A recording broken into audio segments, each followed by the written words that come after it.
Dr. Renata Tika and myself will talk about the current transition project aiming to improve the transition experiences and outcomes of Minnesota students with intellectual and developmental disability, like project goals. We are going to share some of the project goals and some of our preliminary findings and our next steps. Okay. Dr. Renata Tika is a co-director of the Research and Training Center on HCBS outcome measurement and a principal investigators on multiple different projects related to the enhancement of the life quality of children, youth, and adults with disabilities in ICI. As a PI, she is leading the current 5-year transition project, focusing on building capacity in Minnesota for effective transition services for youth with intellectual and developmental disability. And as mentioned earlier, I am one of the MyHead worker members, but also I am working with Dr. Renata Tika for the current transition project as a research associate. I'm going to hand the mic to Dr. Renata Tika for the next slides. All right, well, thank you. Thank you very much to Mary and Singhi for the invitation. Really appreciate it. Always excited to talk about the work on transition and related topics. So today we will touch on several points in the field of transition. We will highlight some of the components of a project that we have funded by the Administration on Community Living in the state of Minnesota, but also in partnership with Utah, and hopefully spark some questions and comments at the end or throughout. So I put up this graphic to start with, just because I think we all would agree that the time of transition for all of us, not necessarily just for youth with disabilities or intellectual disabilities, it can lead to some convoluted, complicated pathways and trajectories. And so I'm sure you all have your own examples, but some of the most common examples are around receiving the right services at the time of transition when the student has left high school, maybe in a transition program, maybe not, and are seeking services from the adult service system. Next slide, please. So with this project that we have had, this is our 3rd year, we really wanted to explore what are some of the experiences and feelings of students themselves with transition as related to transition to employment, of course, post-secondary education, independent living, but also of their family members, their teachers, their job coaches, occupational therapists, and other support staff in that time frame. We wanted to focus both on urban and suburban settings and not to do the work in isolation, because many of us do work in transition, have worked in transition. So we were very intentional in working with the state of Minnesota, specifically with Alyssa Klein, Ed Deed, and Lindsay Horowitz, who used to work at Minnesota Department of Education on the development of their transition framework and transition toolkit that we will also mention. Next slide. You don't have to read all this text. This is just to show that in transition specifically, so many partnerships are needed for the students, for the schools and districts, for the project that we have. As I said, we partner not only with Minnesota state agencies, but also with employment agencies, for example, inclusive networking, for school districts, Minneapolis, Eagan Apple Valley, Benton Stearns, and Northern Lights transition programs and initiatives. Of course, MyHEC, when it invited us to speak, and also advocacy organizations like the ARC.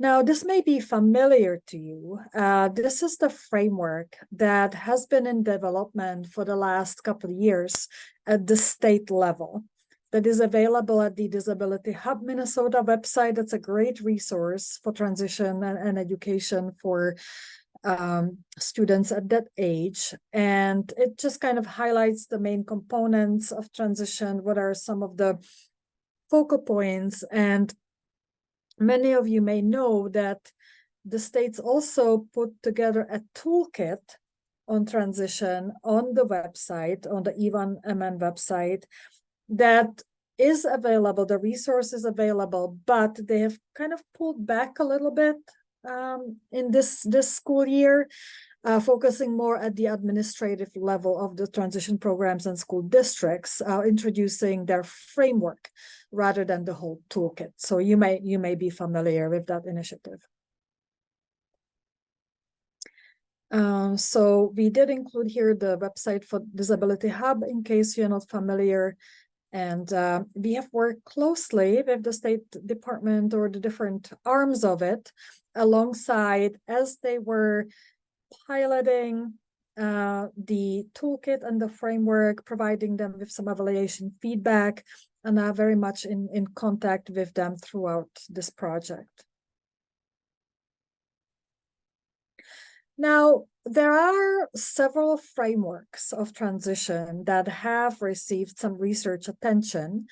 The most researched framework that we have chosen to use to frame our work at the University of Minnesota on transition is the Kohler taxonomy. And just to make sure that we don't omit any important components, including student-focused planning, student development, of course, families, program structure, and interagency collaboration. So these pieces have been shown, demonstrated by research to be key transition components. So we have done and are still doing many different things to learn more and analyze the current state of transition in the state of Minnesota. And our partners are doing the same in the state of Utah.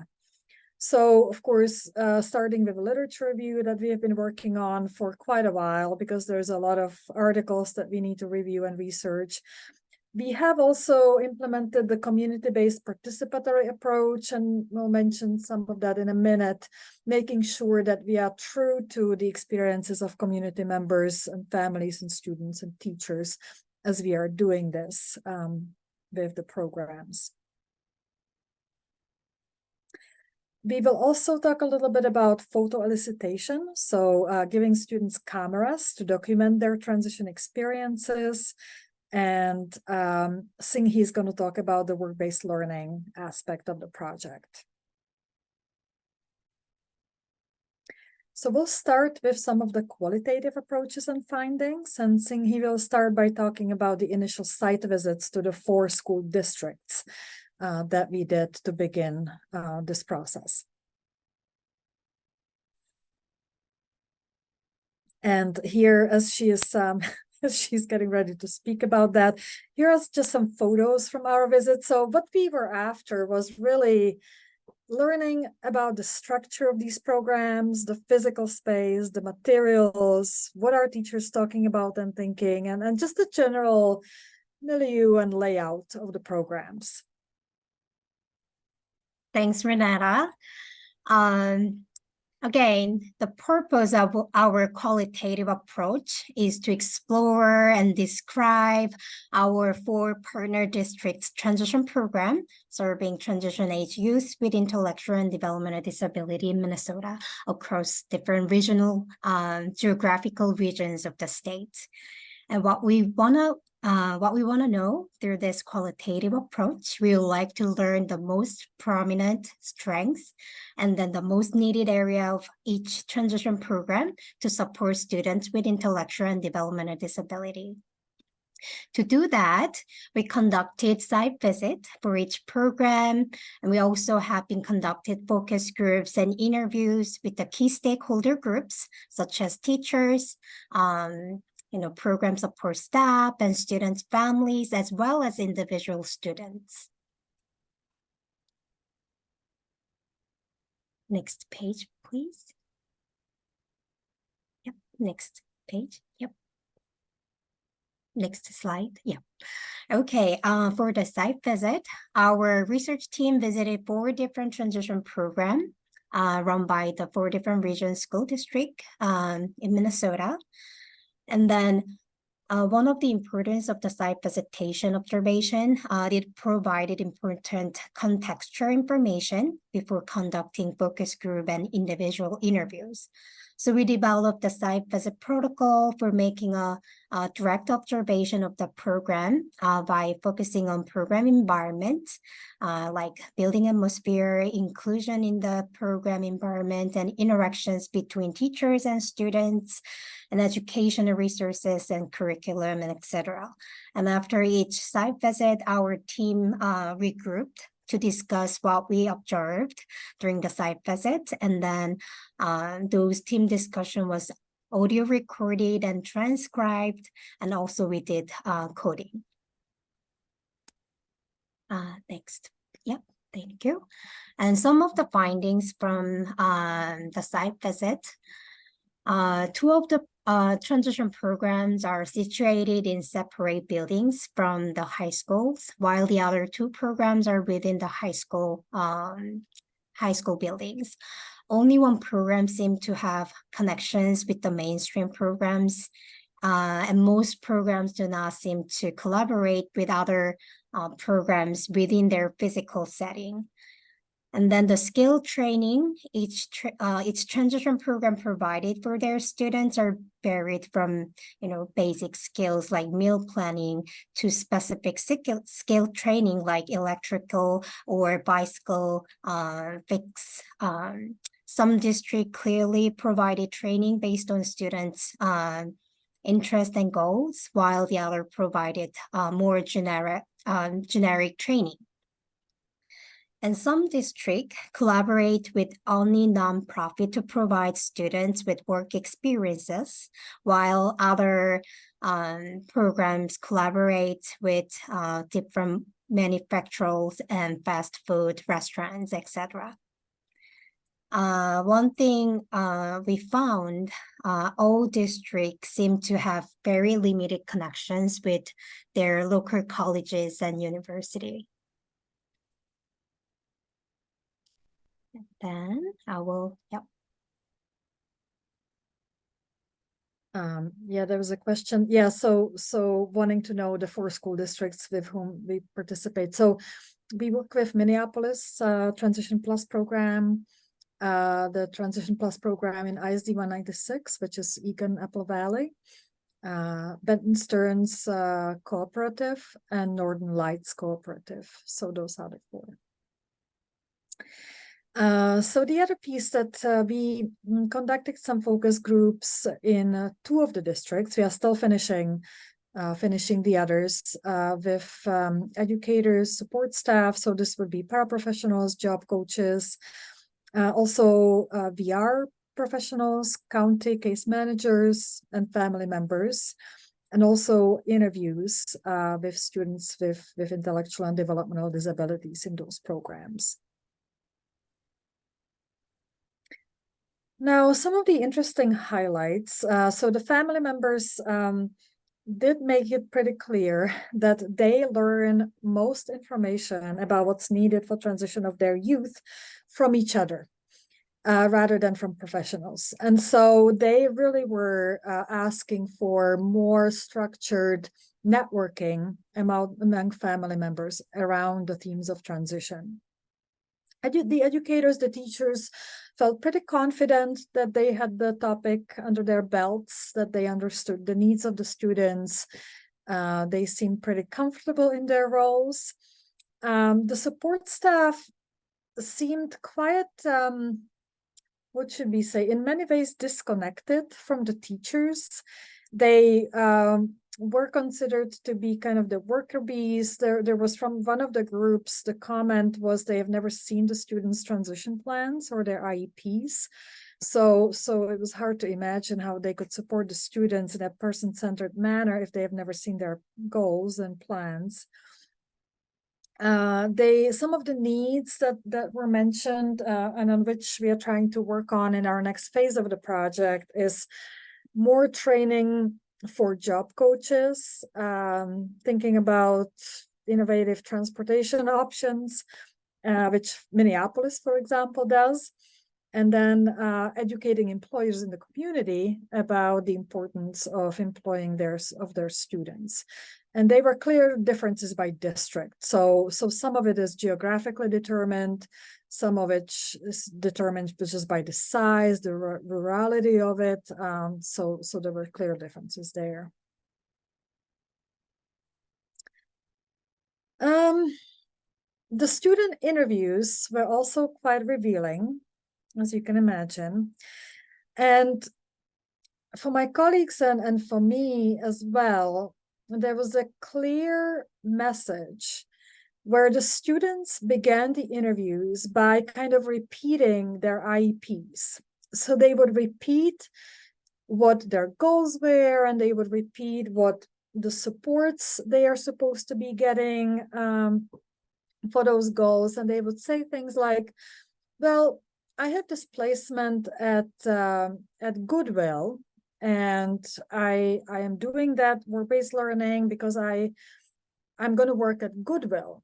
And then after some minutes or half an hour of discussion, they would start talking about some totally different goals and dreams, about wanting to be a veterinary assistant or wanting to work in a childcare center. And then this particular student I have in mind, when I asked, well, how is the Goodwill going to get you to become an employee in a childcare center? The response was, well, I'll never work there because that's not what I'm being prepared for. So that was very sad, because there was a disconnect between some of the things they were thinking about and what they were prepared for. Now, that again, that doesn't apply to every single student, but those were just some of the highlights. Some of the students did like their transition programs because they were more flexible. They hated their high schools, but they liked their transition programs. There's a quote be included here. One student says, I love the transition program because there are no bells, no homework, no periods, no rush. So that was good to hear. And they were also enjoying some of the very practical classes, cooking and banking, and learning how to really manage their free time. Now, this set of photos is a combination. The top two photos are from the ISD 196 school district, where we were preparing for the photo elicitation project, where we gave students cameras and asked them to document their transition experiences. And the bottom two photos are from Minneapolis, where one of the staff members, Jean, was interviewing staff in Transition Plus in Minneapolis about their work and their approach to students in transition. And Singhi will talk about some of our work on work-based learning. Thanks, Renata. As we mentioned earlier, as part of our landscape analysis, we are learning what's happening in Minnesota.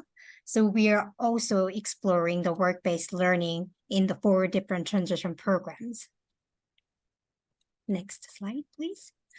And primarily, we explored what types of work-based learning opportunities are provided to the students across the 4 different programs, such as what types of organizations are providing work-based learning experiences and types of works, and our students are having paid or unpaid job experiences.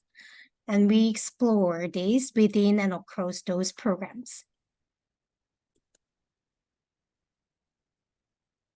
And we reached out each program's transition coordinator to get those information on, like work-based learning work sites, types of work, and whether or not students are paid during the 2021 and 2022 school year.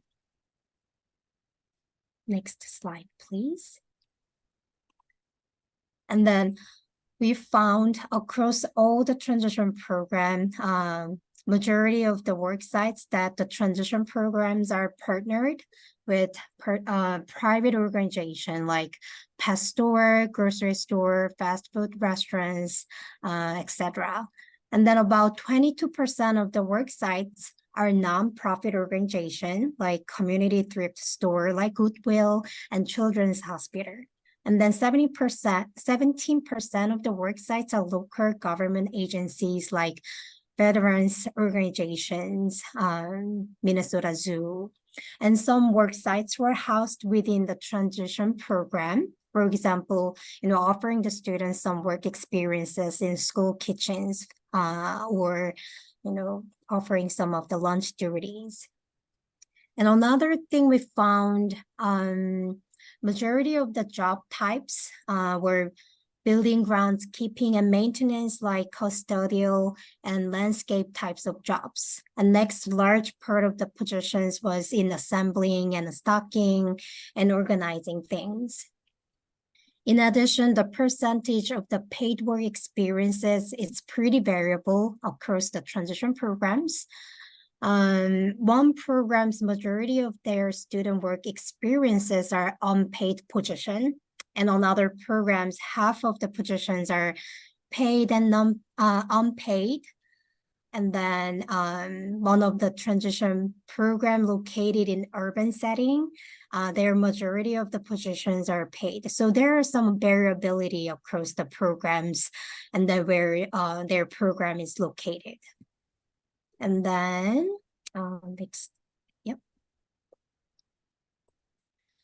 And then some of the takeaways, work-based learning experiences, of course, it varies across the state where they are located, what kind of resources and work experiences settings are available. And then some of the various factors could influence those types of opportunity for the students, like, again, number of the work sites and variety of the work sites the programs are partnered with within their community. And then also who is charged of the coordinating work-based learning, like, some programs has designated work-based learning coordinator, and versus only special education case manager is, preparing all of those. There is a huge gap. So it really impacting the capacity the program can offer the opportunity for the students. And then also whether or not they public transportation is accessible for the student to navigate those work sites. And then also the extent to which program have easy access to vocational rehabilitation services. So some programs have more connections with the vocational rehabilitation services, and then that will lead, more opportunity for the students. And then for the future consideration, we would like to explore approaches for expanding work-based learning opportunities for our students, and then also expanding more ways to building stronger connections among the state agencies and other key stakeholders in the community. So, as I mentioned earlier, one of our components was to equip the students with cameras to document their transition experiences. Some of the students could do this by themselves. Some needed a support from their teachers or from their parents. But it was quite an eye-opening experience for us as researchers. So we really were keen to get their own voice, their own vision of what they were seeing as important, and they were even noticing as related to their experience in the program, or if they were still in the high school receiving transition services. So we gave them the cameras for 2 weeks. Ask them to take about 20 pictures, so not pictures of every single thing that they saw every single minute. And then we met with them and we asked them to pick the top 5 photos that they would like to share with us. And we asked them specific questions about what was in the photo, what did it mean to them, what they would like us to know about their experience related to the photo, and similar questions. Now, the culmination kind of this was we did an exhibit at our institute called My Life, where we featured the photos of the 11 students from our project. But we were also really lucky because we had another project of transition with Singapore. And so we were featuring the photos of students in Singapore and also our colleagues in the Czech Republic who have a transition project. And so while the exhibit is down physically now, the QR codes still work and our website has those photos available for viewing. So it's a really nice set of images. So here you can see we actually had a transition program from Hutchinson drive 2 hours to view the exhibit about 3 weeks ago. So this is just kind of showing you how the photos were hung and they were organized by country.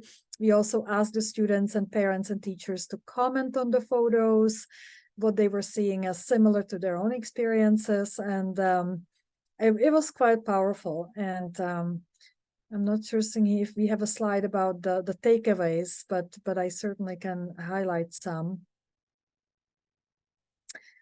Oh, yeah. So if you can just go one back. So one of the things that became really clear is that, we as academics and as educators, and because it's in the policy and legal documents, we focus so much on talking about transition to employment, post-secondary education, and independent living, which is really critical. But the students were focusing much more on their own feelings related to transition. So they were really concerned about their stress levels, how stressed they were with certain aspects of transition, the lack of support or sometimes sufficient support. They spent a lot of time taking pictures of and talking about things that relax them, that make them feel comfortable, that make them feel like they were supporting their wellness. So be it music, be it nature. And then there were some photos that focus specifically on transportation, for example, and the importance of that. And sometimes some of the dreams of employment settings or college settings. So again, if you want more information, I would encourage you to view those images that we can share. Our next step, taking all these data and findings into account and making summaries, is to take the main themes, and we'll be holding community conversations in the 4 districts that we work with. And what we really want is to invite people who are not necessarily just but they're not necessarily educators or family members of people with intellectual and developmental disabilities, but they might be employers in the community, librarians, firefighters, people working in the local grocery store, to get their opinion about what are some of the barriers and facilitators for the young adults with disabilities who are in their communities, and to then use that for some recommendations and improvements for their experiences. So that is upcoming. So just to reflect on the big picture of transition, and if some of you know, but I do a lot of international work in Eastern Europe and Southeast Asia on transition and other topics. And so it transpired really quickly for me that US is in a very unique and lucky position. It's one of the, I think, 4 or 5 countries in the world that has legislation specifically focused on transition. Most countries do not. And so they do transition supports with whatever they have available in their education systems, which many times, for example, in the country of Bhutan, is nothing. Also, very specifically to this initiative, which is MyHack, the US is one of the maybe 3 or 4 countries in the world that specifically focuses on transition to post-secondary education. Now, for students specifically with intellectual and developmental disabilities. Now, that's not to say that the US is perfect in this, and US has also missed some opportunities. In many countries, there are programs called TVETs, or the Technical Vocational Education Programs, that is a quite a more widespread initiative than here for students without disabilities that have become quite inclusive, and they already have an infrastructure. So those efforts have not really been that visible in the US, while we do have a lot of money and I should say associated with the legislation on transition. Now, the other bullet point that I put here that I think about a lot is we so much often focus on the goals and supports for the individual students, and that is fine and important, but we don't focus enough on what needs to change in the community. So that's why we do want to do the community conversations, because if a student does have a goal and does have the right supports to perhaps achieve that goal, it only lasts so long that the student and that effort will be successful if the employer or the community where the person goes shopping or recreate is really understanding and removes barriers to their full participation. And I think we have a concluding slide just to alert you to ICI, our institute, publishes the magazine Impact. And we did, about a year ago, publish an issue on transition in a global context that has really interesting articles about the transition issue from many countries around the world, including Czech Republic, Bhutan, I believe also Finland, and others, so, and also US, of course. So if that's something that interests you, it's free online. We also have our hard copies available. So I think with that, Singh, he's just going to talk about some resources. You're muted. Sorry about that. We have some resources, useful resources from National Center for College Student with Disability Training Center. So we have some webinars and training videos from the website, and these resources will be shared through the follow-up emails. Right, and just one thing to add, so NCCSD, the National Center for College Students with Disabilities, it used to be housed at an organization called AHEAD, but AHEAD is now our partner, and we are the headquarters at ICI for that center. So we are in our 2nd year, and we are really collecting information, trying to do dissemination, technical assistance, anything to do with students who enter college who have disabilities, intellectual and developmental, but also other types of disabilities. So it's a good resource. And feel free to contact any of us, me included, of course, Singhi, Mary, anybody on the team. Great. And then we have a poll that's going to be launched in short time. Please take a minute to provide some feedback, and we'll be happy to have your feedback.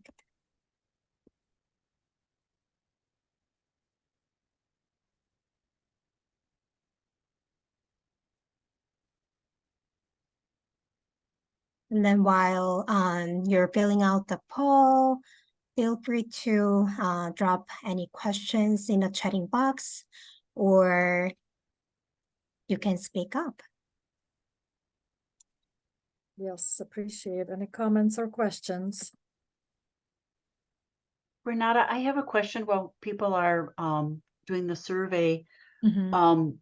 for the National Center for College Students with Disabilities, I don't think I heard you happen to say the students that center serves, because it's not just college students, but also students with disabilities that are in transition, which I think is unique, isn't it? Could you maybe talk to Yes. that a little bit? Yeah, so that's a really good point. So the previous cycle of that center did not really focus on transition. It focused specifically on students who were already in some form of post-secondary education. And this iteration of the center does include the transition component. And we are specifically looking at, for example, initiatives like the career technical education and the lack of inclusion in those programs, and the level of preparation and teacher preparation to support students in transition for post-secondary education. This iteration of the center also expanded the post-secondary education beyond just colleges. So it can be internships, it can be apprenticeships, it can be any kind of education that's post-transition, post-high school. Yeah.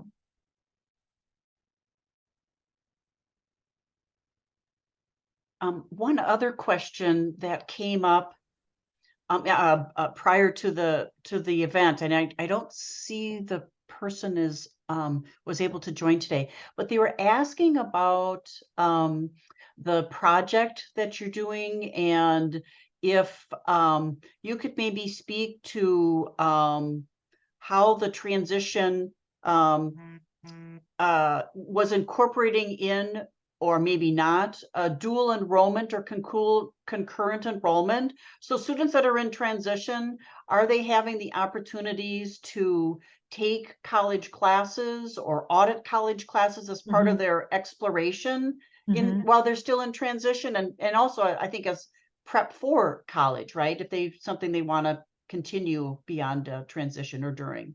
Yeah, another good question. And Singhi alluded to that a little bit when she made the comment that the programs didn't have very strong connections with many colleges in the area. And so we did talk about and see some instances of collaboration between the programs. So specifically in the ISD 196 school district, there's a collaboration with DCTC, with the Dakota Community College. However, the collaboration means there are maybe 2 students that are placed in that for some classes. In Minneapolis, the MCTC, again, they have maybe, and again, don't quote me on this, but they have maybe 6, 8, 10 students placed in that college. So it's certainly not enough. But especially Minneapolis, and I know ISD 196 also are making an effort to increase the enrollment of students. Now, some of the issues that you probably have heard, and I've heard as well, it's not really the issue of the students. It's the issue of the instructors in these colleges. They're not prepared to deal with this population. And so oftentimes the students want to participate, but they don't have the right supports. They don't know even where to begin. And so there's certainly a huge need to work with the instructors in these colleges to support them even more than the students for them to be successful in attending these classes. I mean, I'll just give you an example. So I have a friend, he has a daughter with intellectual and developmental disability, and she is in one of these technical colleges getting in preparation for a nursing assistant. And she's very passionate about nursing and, quite capable of doing that work. But she doesn't have sufficient reading ability to complete some of the assignments. And so she dropped out because she couldn't get sufficient support for her literacy needs. And so, this is the kind of issues we are talking about.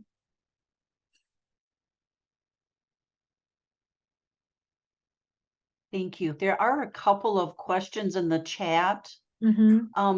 Let's see. Beth Sawyer is asking, when you talk of more coordination between state agencies, I think she wants you to expand on that. Are you referring to better coordination with services?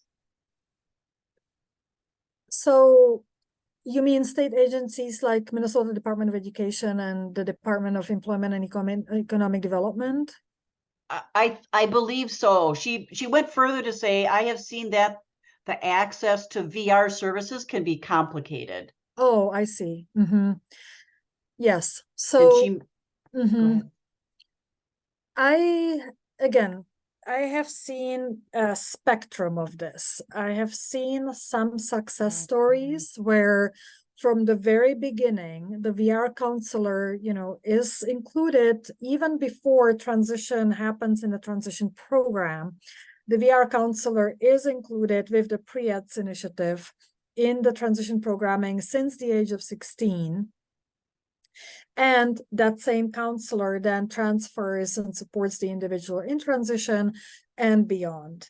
Now, there are also issues with turnover of VR counselors, and I have heard instances where the student and their family have not met the VR counselor until their third year of the transition program for the student. So there's a great variability.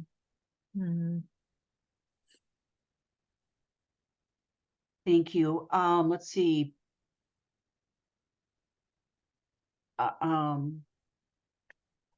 So in relations to the work-based learning, Shane is asking about if any data was collected regarding transition programs' efforts toward coordinating individualized and or customized employment options. Having paid works or having work sites paid or unpaid is very beneficial, especially for students who have no prior work experience. But ideally, this Shane is indicating that they believe students should be working work-based learning with work-based learning coordinators and outside agencies to seek out their own jobs that they can keep, right, to continue in if they're interested, and include their ideal conditions for work. Singhi, do you want to answer that question and I can add? Sure. Again, I think there is a variability across the different transition programs, but many of the programs have a lack of transportations. And then also, as Renata mentioned, there is a lot of high turnover from the job coaches or, educational assistants who will support to make the students' work-based learning experiences more individualized. So schools are suffering with those lack of support and resources. So from my interpretation, we're not the level to support individualized work-based learning experiences for the students. What do you think, Renata? Yeah, I mean, I would agree by and large, that's kind of the trend. And it's not necessarily bad intentions. It's lack of staff, lack of transportation, as Singhi said. Now, there are, there's still kind of in some of these districts, they still call some of the work-based learning experiences rotations. It just sends chills up my spine. It's rotations of work crews. Right, so they send 8 students or 10 students to the Goodwill, then they send them to the grocery store, then they send them to the YMCA, and in these groups, and so they, it's very hard to be individualized in those settings. Now, there's another example from Minneapolis, which I actually like, but again, I don't know to what extent it's individualized. So Ben Rodriguez, who is one of the work coordinators in Transition Plus, has connected with one of the managers of catering at the University of Minnesota. And they have struck this partnership where the catering service at the university has hired 32 students from their Transition Plus program. And it seems by and large really successful. So this is paid. And the students it seems, are able to participate in several levels of work. And so there is some individualization, and it's a paid work. So that's one of the better I've seen. There are some instances of individualization. There are a few students who did really get to work, for example, in pet stores, in a pet store, because they wanted to pursue the career of vet assistant. There was one student who, or maybe a number, who did internships in early childhood centers. So that's something they did want to do, and they were able to do that. So again, I think it's a mix. Some programs more progressive than others. Another question for Ziggy and Renata is in the interviews and the research that you have done, it sounds like maybe person-centered planning or thinking is maybe not necessarily part of the students in transition.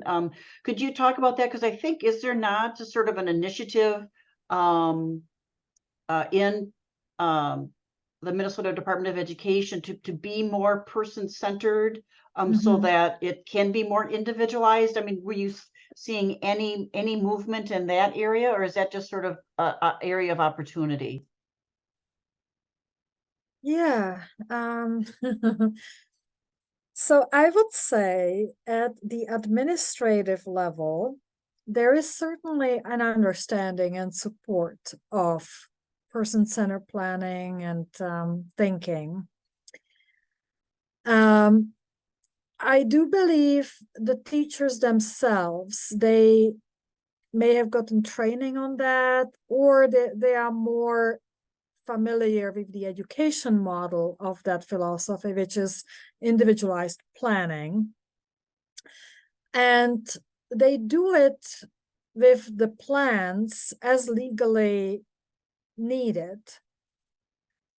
Where I think there is a disconnect is really understanding and listening to, and then looking for opportunities, which takes more effort for those individualized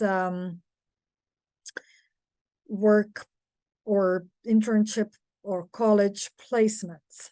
Now, that's not to say some of them are not trying. Some are trying hard to do that, but it takes a lot of time and networking and effort. And some districts have hired community liaisons just to build those partnerships, to know what else is available in the communities. So I think there is some movement. And then I've seen some of the state level effort to like provide training, some of the person-centered planning process to the teachers, some district. I think that is also part of the initiative from the state level. Another question in the chat from John is just curious if you were able to observe or learn about how the transition staff were working with the workplace, you know, whether they're supervisors or co-workers, and how to work. I would use the word support the person with a disability when they're having that, whether it's an internship or just a work-based experience.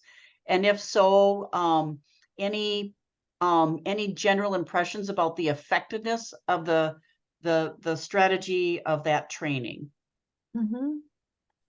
Yeah, that's a good question. So we did observe several placements, and I would say by and large, the placements that we saw, which is, so just give some examples.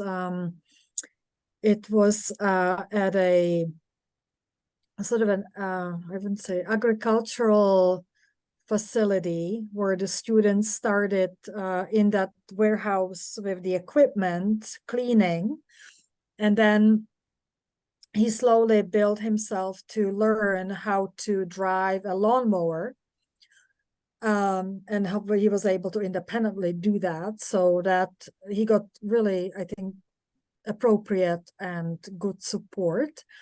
We saw students working in a grocery store in different capacities. They started, of course, with the traditional, the filling shelves, but also then some of them were able to learn the cashier's tasks. So I think then the supports were good within those settings. I have seen, as not part of this project, another project, how students were supported during Project Search in a healthcare facility, where they had quite substantial support, and I think that worked quite nicely. So I think once the student is in that setting, the support seems pretty good. I think the issue is with the variety and opportunity in these settings. So if there are more of them, more varied, more individualized, I believe the support is quite good.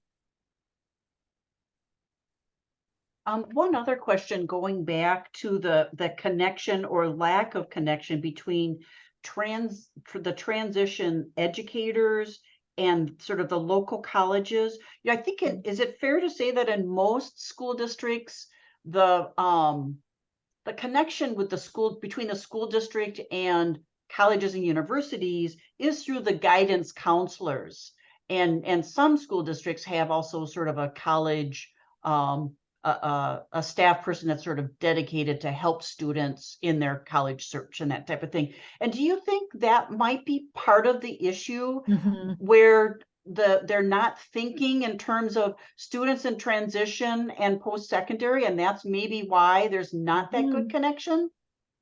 Yeah, I think that's exactly it.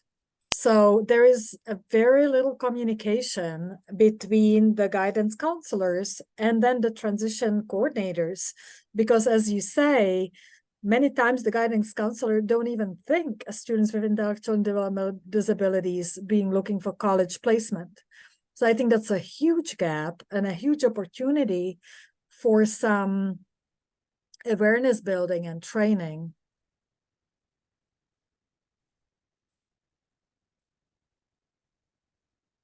And oftentimes it's up to the transition coordinator and their personal relationship with the college to get a few students into the college or, you know, related post-secondary setting. If I can chime in just for a second here. So I just moved out here last year from California. So most of my transition and post-secondary education experience has been within a different state. But I was the transition services coordinator. So I worked closely with both of our high school counselors and then with the disability service offices at the colleges to try to help our kiddos navigate that system and what it would look like and what accommodations might be available for them in college. And even with accommodations, we have a lot of kids that can't perform at the level that is expected with accommodations, because professors can't modify material, but they can accommodate, right? So that's one part of it. We do have a group of kiddos that can go to college and receive accommodations and be successful. One of the areas that I felt was lacking for our students that were academically prepared for college was that they may not be prepared for the independent living part of it and moving away from home. And so that was always nice if we had a school that had on-site living arrangements with support there with the on-site living. They just needed some support with maybe some executive functioning skills and organization and making sure they were going where they needed to go and those kinds of things. So some colleges, very few, but some would offer that. The only one that I'm really aware of here in the Twin Cities area, and the name of it I can't remember, but it's in combination with Bethel University. They have the program. Yes. But again, that's rather small, like you indicated. I think they max out at like 10 kids or something like that. But it would be amazing to have more of those opportunities here. In California, a lot of our community colleges had programs specifically for kiddos with IDD. And so some of them were set up where the community college would offer kind of like a certificate program in different areas. So when a student finished their transition program with the school district, they could then, or even while they were doing that, they could then go on to the community college level, earn a certificate in one of the 5 or 6 specific vocational areas that where they were. So maybe it was in culinary arts, or maybe it was in, I know there's one that was like in landscape and gardening, and they had different kinds of things that you could learn a skill in, which if you had a kiddo that was interested in one of those skills, they really enjoyed that, because then the vocation part, the actually getting a job in that area, is like another step. But I think sometimes at the high school and transition levels, we go straight to let's find them a job, and we skip the let's train them for the vocation that they're really interested in. And so I think that's a part that's kind of missing. Like, how do we bring in those post-secondary schools to teach vocations to our kiddos who want vocations but need to learn, the skills to perform it, that want a certificate or something saying that yes, they can go out and work at a flower shop doing, flower arranging or whatever it is that they want to do. So for me, that's the piece I think is missing quite a bit. We might be person-centered and find out that they have a goal to work in childcare or whatever, but we don't have a means to teach them those skills, so they end up getting a job working fast food because that's the job that's available. And so that's where I see the missing link in the puzzle. Yeah. And thanks for your insights, Cindy. We're, that's what MyHIC is all about, is expanding exactly that in terms of the post-secondary educational opportunities for Minnesotans with intellectual and developmental disabilities, to address exactly the things that you're talking about in terms of the supports that they need to be successful on campus and earn that credential that's based off of their strengths and interests. Right. And to be able to pursue the career that they want to pursue, and then also have the independent living and the work experience component as part of that. And those are all part of best practice inclusive higher education. So thank you for being a great lead into that. That's exactly what we're trying to do here at MyHIC, and the the estate appropriation that we received to establish the Technical Assistance Center here in Minnesota. And there's also competitive grants that Minnesota colleges and universities will be eligible for. And we're hoping that first round of competitive grants will be available next spring. That brings us to 4 o'clock. We want to encourage people, if you want to continue to have more of an informal conversation, we're going to stop the recording now.